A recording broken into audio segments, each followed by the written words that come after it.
पिछले कल धर्मशाला police station के अंतर्गत एक व्यक्ति ने थाने में शिकायत करी कि एक व्यक्ति विवेक हीरा सिंह राठौर, जो कि मुख्यतः अपने आप को महाराष्ट्र का बताता है रहने वाला, तो वह उनकी बर्गर कंपनी में काम करता है, जो उसका फूड शॉप है, और वो अपने आप को एनसीबी का ऑफिसर प्रोजेक्ट कर रहा है। और उसने बताया कि वो किसी सीक्रेट मिशन के तहत जो है वो यहाँ पे रह रहा है। तो जब उसने शिकायत की तो स्थानीय पुलिस जो है उसने मौके पे विजिट किया और उससे जब पूछताछ की तो उन्होंने पाया कि वो फर्जी जो है उसने कुछ दस्तावेज अपने पास रखे हुए हैं,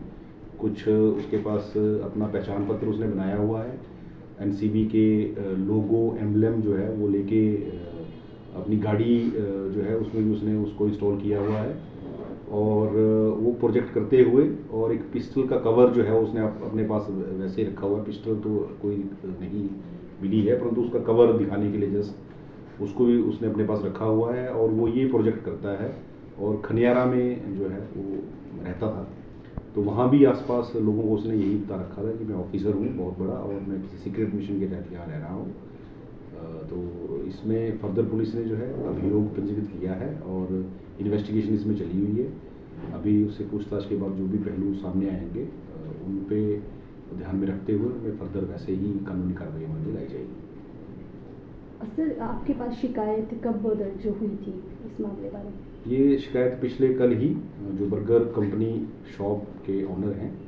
तो उनकी तरफ से हुई थी, क्योंकि वो लड़का उनके किचन में ही काम करता है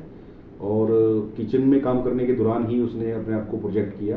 पहले उसने अपने आप को कुछ और बताया था, लेकिन बाद में जब वो काम करने लगा तो जो कुछ सामान अपने साथ लेके चला हुआ था, उस सामान को जब उसने पूछा कि ये क्या है, तो उसने बताया कि मैं इस प्रकार का सीक्रेट एक काम कर रहा हूँ, एनसीबी का ऑफिसर हूँ मैं, और अपने आप को उसने आईपीएस अधिकारी के तौर पर भी अपनी पहचान दी।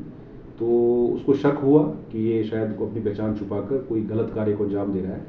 और जागरूक रहते हुए उसने स्थानीय थाना को इसमें इंफॉर्मेशन दी, जिसमें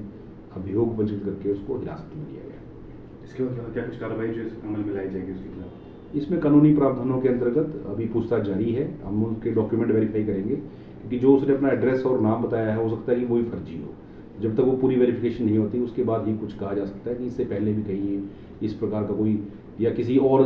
क्राइम में इन्वॉल्व तो नहीं है जो अपनी पहचान छुपा कर यहाँ रह रहा है। तो सभी पहलुओं पे जांच करेंगे हम, उसके पश्चात ही कुछ बता पाएंगे। सर, अमूमन देखा गया है कि रोज़गार को हर कोई जो युवा है आता है, लेकिन उन्हें रखा तो जाता है, चाहे शोरूम ले लीजिए चाहे कोई अन्य शॉप, तो किस तरीके से उनकी रजिस्ट्रेशन जो शॉपकीपर है उन्हें करनी चाहिए, जो मालिक है? क्या कहना चाहेंगे सर जो तमाम लोग हैं? देखिए, जो लॉ ऑफ द लैंड है वो सभी को पता है कि जो भी हमारे कानूनी प्रावधान है, कोई ये नहीं कह सकता कि हमें ये कानून पता नहीं है, लेकिन फिर भी लोग उसकी वायलेशन करते हैं। जहाँ तक बात है कि रोज़गार के लिए, जैसे आपने बताया कि युवा जो है वो आते हैं, तो कई बार जो कॉन्ट्रैक्टर हैं या जो ऑनर्स हैं जिनके पास वो रोज़गार करते हैं, तो उनको ये रहता है कि अगर हम इनके डॉक्यूमेंट आगे शेयर करेंगे तो शायद ये लोग वहाँ से भाग जाएंगे और चीप लेबर जो है इनको नहीं मिलेगी। तो चीप लेबर के चक्कर में वो कई बार ऐसे लोगों को अपने पास रख लेते हैं। लेकिन जैसे कि ये जो ऑनर हैं जिन्होंने इनको रखा हुआ था काम पे, उन्होंने इसको वेरीफाई किया और उसके पश्चात जो है सूचित किया। तो मुझे लगता है कि जो भी रोजगार प्रदान करने वाला व्यक्ति है उसको ये ज़रूर ध्यान में रखना है कि जब भी आपके पास कोई काम करने वाला कोई भी आ रहा है रोजगार के लिए, उसका आधार कार्ड उसकी वेरिफिकेशन करें और थाने में वो जरूर जमा करवाएं, ताकि थाने में हम अपने लेवल पे जो है उसको फर्दर जो भी उसका एड्रेस है, गांव का एड्रेस है, जहां का भी है, वो किसी भी राज्य का रहने वाला है, तो उसको हम वेरीफाई करें कि उसका कोई आपराधिक रिकॉर्ड तो नहीं है, या यहाँ वो किसी और नाम से तो नहीं रह रहा है, अपनी जो भी उसका नाम है, उसकी पहचान है, उसको छुपा कर तो नहीं रह रहा है। ताकि, क्योंकि वेरिफिकेशन बहुत जरूरी है। कई लोग क्रिमिनल जो है वो क्राइम करके वहाँ से आते हैं, अपना नाम पहचान छुपाकर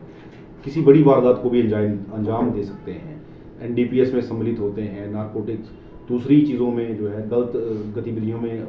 सम्मिलित होते हैं, ठगी के मामलों में सम्मिलित होते हैं, और इन्फॉर्मेशन लेकर कई बार जो है किसी दूसरी गतिविधियों में भी वो संलिप्त जो है वो हो जाते हैं। तो जागरूकता ही इसका समाधान है। जितना आप जागरूक होंगे, आप